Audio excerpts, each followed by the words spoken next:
Assalamualaikum warahmatullahi wabarakatuh. Kita dalam suasana duka dengan peristiwa yang terjadi di Pondok Pesantren Al-Khazini Buduran, Sidoarjo yang menewaskan sampai hari ini tercatat 67 orang korban. Kita mengucapkan duka cita yang sedalam-dalamnya. Innalillahi wa inna ilaihi raji'un. Kita berharap agar ini nanti bisa diselesaikan dengan baik, tidak perlu saling menyalahkan. Tentu pilihannya penyelesaian hukum dan kearifan kita. Untuk ini kita tidak bisa menghalang-halangi proses penegakan hukum, tetapi saya mengajak kita untuk memahami tentang bagaimana pesantren itu dilihat dari sebuah tradisi dan kearifan. Ada yang menyesalkan bahwa peristiwa Al-Khazini itu karena pembangunan gedung yang 4 lantai serampangan, tidak pakai arsitek, tidak pakai bestek, besaran teknik dan sebagainya. Itu mungkin iya dan harus itu dianggap sebagai kelalaian. Tetapi saya ingin mengingatkan kepada kita semua, sejarahnya pesantren itu memang sangat sederhana, bersifat gotong royong. Saya pernah hidup di pesantren, jadi kalau ada bangunan itu biasanya tidak sekali jadi, ya itu yang aslinya. Kita tidak tahu yang Buduran itu, yang di Sidoarjo, tapi tidak sekali jadi. Biasanya kiai itu membangun itu bertahap. Tahun ini ada sumbangan 1 kamar, ya 1 kamar dibangun dulu, lalu besok ada orang datang, saya mau nyumbang semen 50 sak, lalu ada nyumbang batu dan sebagainya, dibangun lagi gitu. Sehingga tidak mungkin kita mengharapkan ada gambar teknik yang utuh dari depan, karena itulah tradisi pesantren. Dan ini mungkin akan menjadi bahan memberi pertimbangan kearifan kepada kita bagaimana pengelolaan pesantren itu. Karena pesantren itu pada dasarnya kan menampung orang untuk belajar tanpa bayaran tertentu, dan biasanya pembangunan gedung-gedung itu berdasar semacam wakaf atau bisyarah, hadiah yang kemudian dikumpulkan oleh kiai, dibangun 1 kamar, besok 1 kamar lagi, besok di tempat yang agak jauh dibangun 1 bangunan lagi. Itu bertahap sesuai dengan berkumpulan atau datangnya dana-dana yang bertahap itu. Nah, oleh sebab itu agak susah mengharapkan dari pesantren itu, terutama pesantren-pesantren salaf atau salafiyah gitu, itu yang kemudian ada IMB yang terkoordinasi dan teradministrasikan dengan baik, karena uangnya yang tidak menyatu itu, atau tidak satu paket. Uang itu selalu datang berceceran atau bertahap gitu.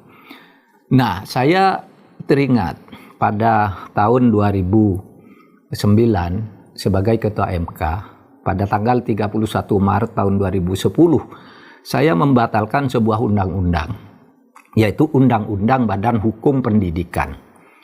Badan Hukum Pendidikan ini antara lain menyatakan bahwa setiap lembaga pendidikan itu harus terdaftar dan mengadministrasikan kekayaannya di dalam berbagai peraturan perundang-undangan seperti masalah pertanahan, perizinan bangunan, dan laporan keuangan yang tertib kepada pemerintah, dengan ancaman kalau sebuah lembaga pendidikan itu melanggar aturan itu bisa ditutup dan diambil alih oleh pemerintah.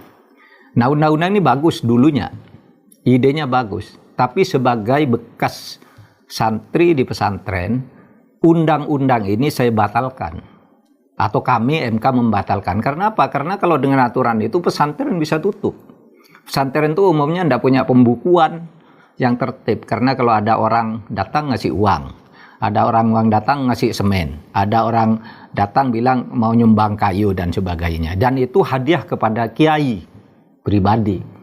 Sehingga kalau mau dilihat satu rancangan yang utuh dari sebuah rencana bangunan itu tentu tidak mudah Sehingga saya katakan undang-undang itu tidak menguntungkan bagi pesantren, pondok pesantren yang merupakan lembaga pendidikan tradisional Islam yang sangat berjasa kepada Republik ini, mendidik anak bangsa, mengantarkan pula ikut membantu membangun negara kesatuan Republik Indonesia dari merdeka sampai mengisi dengan pembangunannya. Saya masih ingat undang-undang itu digugat oleh 5 kelompok masyarakat, sehingga nomor keputusannya pun dari MK ada 5, nomor 11, 14, 21, 126, 136 tahun 2009.